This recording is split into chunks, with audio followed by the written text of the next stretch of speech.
So, you are a bartender, and this is your entire life. You didn't choose this. Not exactly.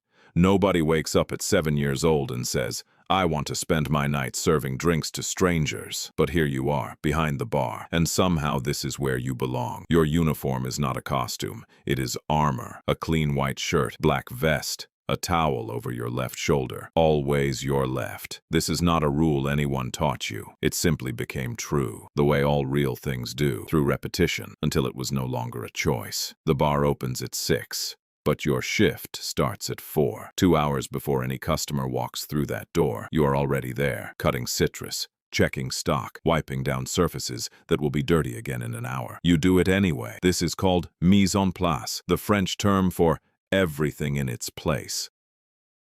Bartenders borrowed it from chefs and made it a religion. You are not just mixing drinks. You are reading people. The man who sits at the end of the bar and orders a whiskey neat. He doesn't want conversation. He wants to be left alone in a room full of people. You understand this without being told.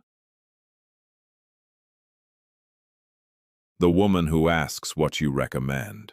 She isn't asking about the menu. She is asking if you will take care of her tonight, and you will. Friday night, 9 p.m. The bar is full, 3 deep at the counter, 8 orders in your head. Ice running low. The new barback is slow.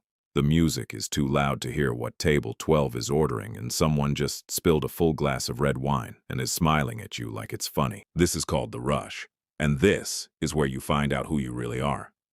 People think bartending is pouring liquid into a glass. They are wrong.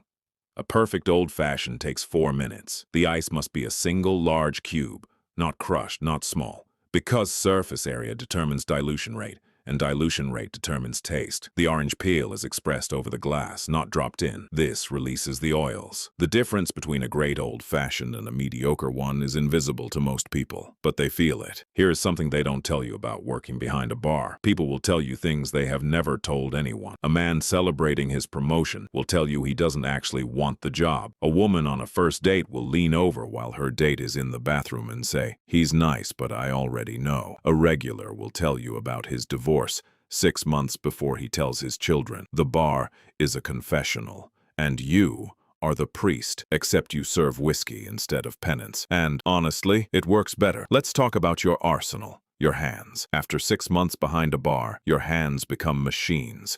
They remember where every bottle is without looking. They can open 3 bottles in under 4 seconds. They can shake a cocktail shaker for exactly 12 seconds without counting. The body just knows. Your voice, calm, clear, present, even when the room is screaming. Your memory, 20 faces, 20 orders, no notepad. You will not write it down because writing it down means you weren't paying attention in the first place. And your most dangerous weapon, your smile. The one that makes every single person at the bar feel like they are the only person in the room. But let's be honest about what this life costs. Your feet hurt every single night. Not the way feet hurt after a long walk. The way feet hurt after standing on concrete for 10 hours, carrying the weight of other people's good times. You will miss birthdays, holidays, New Year's Eve, the amateur night as bartenders call it. You will work it every year while everyone else celebrates. You will watch drunk people make terrible decisions and not be able to stop them.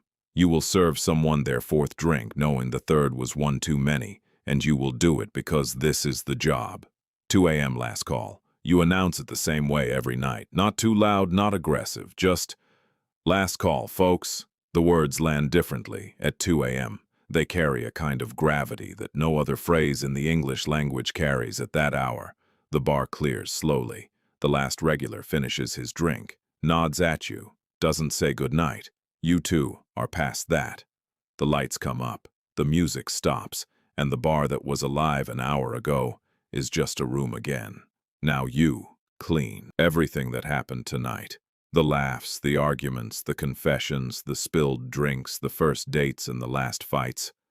All of it gets wiped away. The bar must be exactly as you found it. Ready for tomorrow. Ready for the next version of tonight. You count the register. You restock what was used. You turn off the lights one by one.